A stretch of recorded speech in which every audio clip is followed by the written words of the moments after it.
Guys, welcome back to the channel. Once again, I am back with another story. And the stories that I'm putting out here, they are real. It's just that I'm not going to call anybody name because I don't really want to tie anybody to it or identify anyone. But I'm telling you, sometimes it's not good to share place with other people, especially relatives or in-laws, especially if you are aware that they don't really like you. And sometimes, people can't live with other people, and this is why you hear this one say, you don't like me don't like you, and all sort of stuff. People are not willing to live with each other without having all this tumulus, tensions and whatever it is.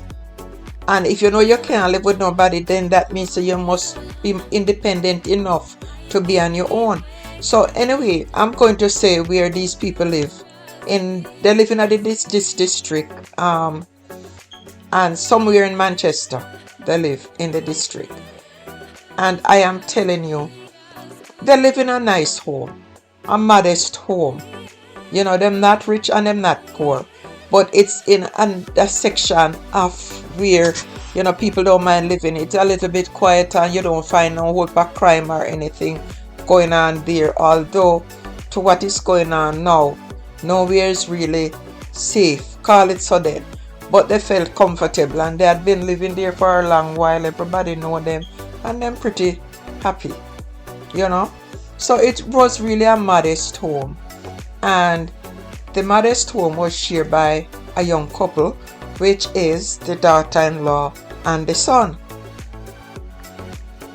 So the young woman is living with her boyfriend and his mother. And of course, and they found the arrangement far from ideal, because there's always trouble brewing there. So while the couple aimed to save money, their lease situation felt more like a burden than a blessing, especially as they rented 2 back rooms from the woman for a small amount of money in comparison to what the rent go for in the neighborhood. So the elderly woman at 70 often expressed her disdain for the younger woman, making disparaging comments about her age and relationship choice, suggesting that her son should seek a partner more suited for his youth. I mean, that is what she's trying to tell her son. But the relationship or the love or the woman should be the son's choice. Nobody now do matchmaking anymore. I know, like years and maybe long before our time, where parents were matchmaking. Despite the woman's attempt at civility, her true nature leaked through the facade of kindness. She would sometimes offer meals where she cook, presenting them for her son. But the younger woman had learned not to trust her intentions. The thought of consuming food prepared by her boyfriend's mother was enough to turn her stomach. So the tension simmer beneath the surface, and arguments is always in the house about her living, about their living situation. And this argument has become commonplace because there's not a day pass when the mother-in-law and the girl don't catch up. They had no children to tie them to the house. So then sometimes they think about relocating because of all what was going on. But the low rent and the decent neighborhood kept them right in a situation. They keep putting it off, we'll stay a little longer until we get some more money. The young woman often urged the boyfriend to seek a new place, but he hesitated, valuing financial advantage over the growing discomfort in their living arrangement.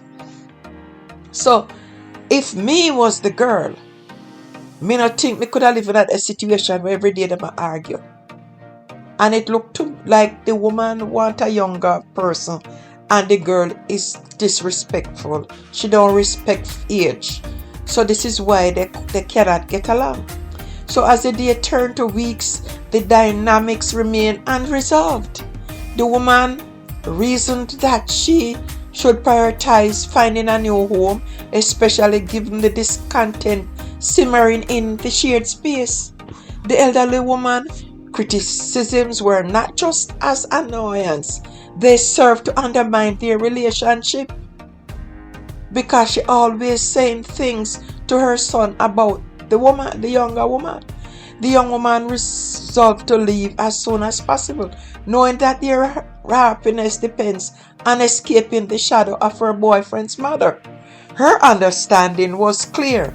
There were tenants in her home, yet they didn't have to tolerate her meddling, at least not for long. Yes, there were tenants in her home, but at the same time is our son. And some mothers, they just feel say boy, they must hold on to them kid and them cannot let go. Which as a mother myself, sometimes it's hard to let go. But sometimes you have to force yourself to let go and realize that they are grown kids and you cannot choose for a child. You know what you want and you know what you would want your child to have. But at the same time, the choice boils down to the child. Because I am sure that mother, when she was choosing her son's father, more likely than not her parents did not interfere. So she should think about that and let her son live the life that he wants to live.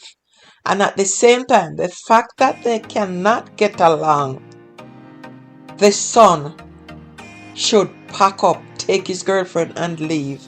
And if him don't want to leave, my advice would be to her to leave. And if him don't follow her, then she find herself somebody else. Because as far as I can see it, and as far as I understand the whole story and the whole situation, there's no compromise between the mother-in-law and the daughter-in-law. And I'm going to ask one question. Does the son feel he's in the middle of it? Does he think that going forward with her is the right thing to do? Because he will always be torn between his mother and his wife if and when he marry her, and her grandchildren and his children. Anyway guys, if you like this story so far, kind of make sure you subscribe to the channel, like the video, share the video, and hit the notification bell for more stories like this. See you back here on my next YouTube video.